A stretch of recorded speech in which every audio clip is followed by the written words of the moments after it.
In 1957, on a quiet October night in Monroe, North Carolina, a decorated black veteran stood on his front porch with a rifle as 60 Ku Klux Klan vehicles rolled toward his home. Torches blazing, guns loaded, 60 cars full of men who had never lost. They came to lynch him. They came to burn his house down with his family inside. They'd done it before to countless others, and no one had ever stopped them. But Robert F. Williams did something that night that no black man in the American South had done and survived. He looked into the eyes of the Klan, raised his weapon, and told them if they took one more step, it would be their last. And for the first time in Southern history, the Klan turned around and ran. This is the story of the man America tried to erase because he proved something the government could never accept, that sometimes survival requires more than prayer. To understand Robert F. Williams, you have to understand what it meant to be a black veteran returning home to the South in the 1950s. These men had stormed beaches in Normandy. They had fought fascism in Europe and imperialism in Korea.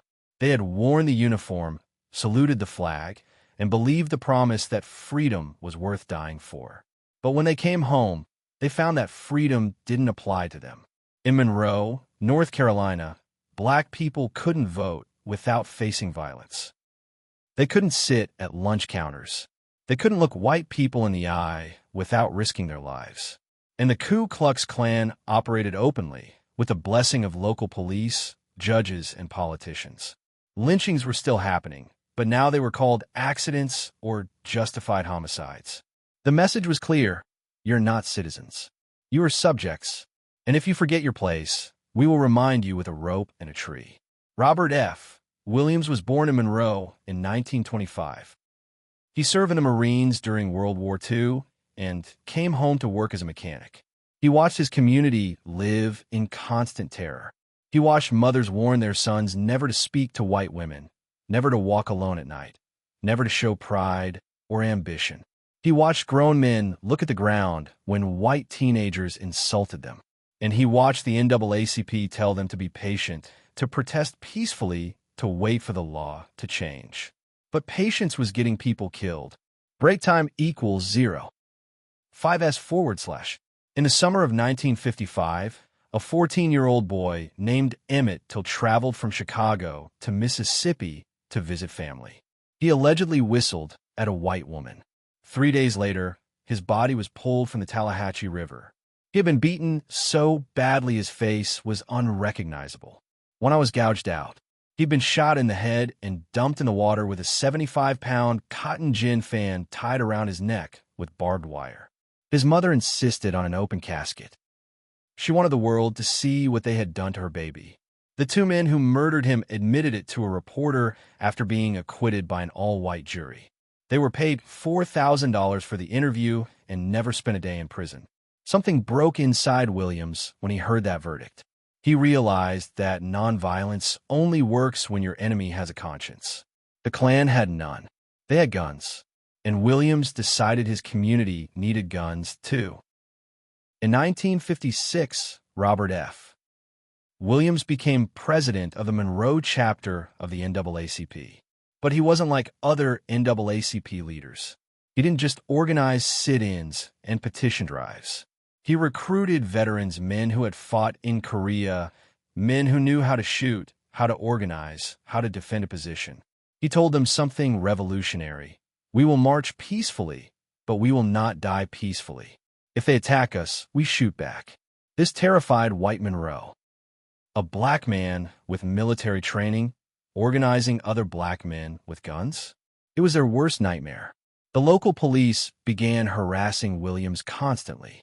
The Klan started planning his assassination, and even the NAACP national office grew nervous. This wasn't the respectable, non-threatening protest they wanted. This was something far more dangerous: black people refusing to be victims. Then came 1957 and two cases that would change everything. In the first case, a white man brutally beat a pregnant black woman in broad daylight. He was arrested, brought to trial, and acquitted in less than an hour. The jury didn't even pretend to deliberate. That same week, two black boys aged 8 and 10 were arrested and faced prison time for the crime of letting a white girl kiss them on the cheek. The hypocrisy was suffocating. Williams stood in front of reporters and said the words that would make him a hero to some and a wanted man to others. "We must meet violence with violence. We must be willing to kill if necessary." America exploded. White newspapers called him a terrorist, a radical, a threat to the peaceful civil rights movement. Black newspapers called him what he was, a man finally telling the truth. The Ku Klux Klan decided Robert F. Williams had to die. On an October night in 1957, they assembled a motorcade. 60 cars, maybe more, armed men with rifles, shotguns, and pistols. Torches to light the fires. Gasoline to make sure the flames spread fast. They had done this ritual 1,000 times across the South. Roll into the black neighborhood, burn a few homes, shoot anyone who runs, and disappear into the night. The police would call it tragedy. The newspapers would blame outside agitators. And life would go on. Except this time, something was different. As the Klan convoy approached Williams' neighborhood, they saw black men on rooftops, black men behind cars, black men in windows, and every single one of them was armed. Williams himself stood on his front porch, rifle in hand, surrounded by veterans who had survived actual war and weren't about to be intimidated by cowards in bedsheets. The smell of gasoline mixed with torch smoke hung thick in the October air. The sound of 60 engines filled the night. You could hear the crunch of gravel under tires as the convoy slowed. The Klan stopped. Engines idled. No one moved. You could feel the tension crackling like lightning before a storm. The Klan leader, emboldened by a century of unchallenged terror, shouted threats. Told Williams he was a dead man. Told him to send out his wife and children so they could watch him burn. Williams didn't flinch. The weight of the rifle felt solid in his hands. Sweat beaded on his palms despite the October chill. His voice carried across the night air, cold and steady. You take one step closer, and this will be the first and last mistake you make. Behind him, a dozen rifles cocked in unison. Click, click, click. The sound was unmistakable. It was the sound of men who had decided they would rather die fighting than live on their knees. The veterans on those rooftops had survived Normandy, survived Korea, survived coming home to a country that hated them. They had one question for the Klan. Did the Klan want to find out what happens when the prey shoots back? And in that moment, the Klan realized something they had never confronted before. These black men were not afraid. These black men were ready. And if the Klan attacked, some of them weren't going home. The convoy's engines revved, then reversed. 60 cars, 60 cowards, 0 shots fired. The Klan ran. The story spread like wildfire through black communities across the South. Robert F. Williams had done the impossible. He had faced down the Klan and won. Black families who had lived in fear for generations suddenly saw a new possibility: survival. But white America saw something else. They saw a threat, and the system moved quickly to neutralize it. In 1959, the NAACP national leadership suspended Robert F. Williams. They said he was too radical, too violent, that he was damaging the movement. But the truth was simpler. He made white liberals uncomfortable. The civil rights movement was supposed to be about noble suffering, peaceful marches, and black people proving they deserve humanity by enduring brutality without fighting back. Williams disrupted that narrative. He said out loud what many black people had been thinking in private. If someone tries to kill you, kill them first. It wasn't murder. It was survival. But the NAACP chose respectability over reality, and Williams was cast out from the organization he had revitalized. Break time equals 0. 5S/. Then in 1961, the trap was set. During a protest in Monroe, a white couple drove into the black neighborhood and claimed they had been kidnapped. Williams, trying to de-escalate the situation, gave them refuge in his home and then let them leave unharmed. It didn't matter. Police charged him with kidnapping, a capital offense in North Carolina. It was an obvious setup, designed to get Williams into a courtroom where an all-white jury could sentence him to death legally.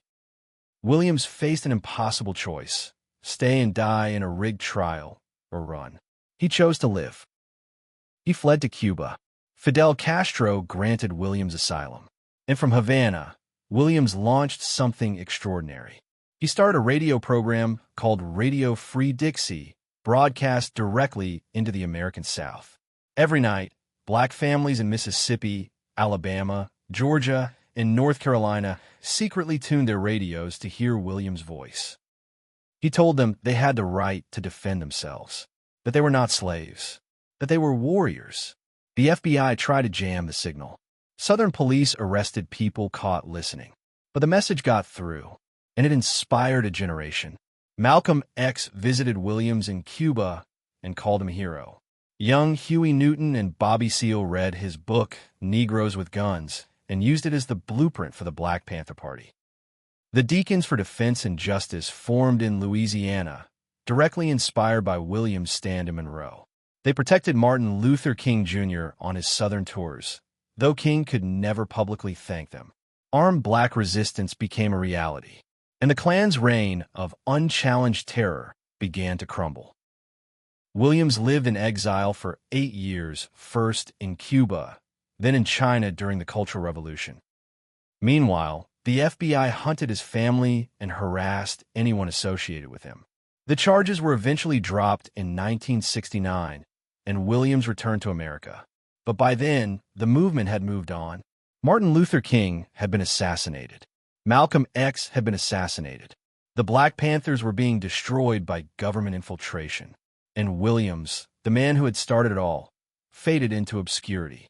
He died in 1996, largely forgotten by mainstream America. But here's what they don't teach you in school. The civil rights movement didn't succeed just because of peaceful marches and beautiful speeches. It succeeded because white authorities knew that if they pushed too hard, black communities would push back with force. Robert F. Williams proved that armed black resistance was possible, effective, and terrifying to the establishment. The Klan didn't stop terrorizing Monroe because they suddenly grew a conscience. They stopped because they feared getting shot. And when that same model spread to other communities, the dynamics of power shifted. Suddenly, white sheriffs had to think twice before attacking protesters because those protesters might have armed defenders watching from the shadows. Nonviolence and armed self-defense weren't opposites. They were partners. One provided moral clarity. The other provided survival. History erased Robert F. Williams because his story is dangerous. It proves that sometimes violence and self-defense isn't just justified, it's necessary. It proves that oppressors don't respond to morality. They respond to consequences. It proves that black people have never been passive victims waiting for white saviors. They have always fought back with lawyers, with boycotts, with sit-ins, and yes, with rifles when their lives depended on it. Williams said it best himself: "A man with a gun in his hand is a citizen. A man without one is a subject." The government prefers black heroes who don't fight back, who accept brutality with grace, who die beautifully for a cause. Robert F. Williams refused to be that kind of hero. He chose to live. He chose to fight. He chose to make the Klan run. And they've been trying to make you forget him ever since. The question is, why are you letting them?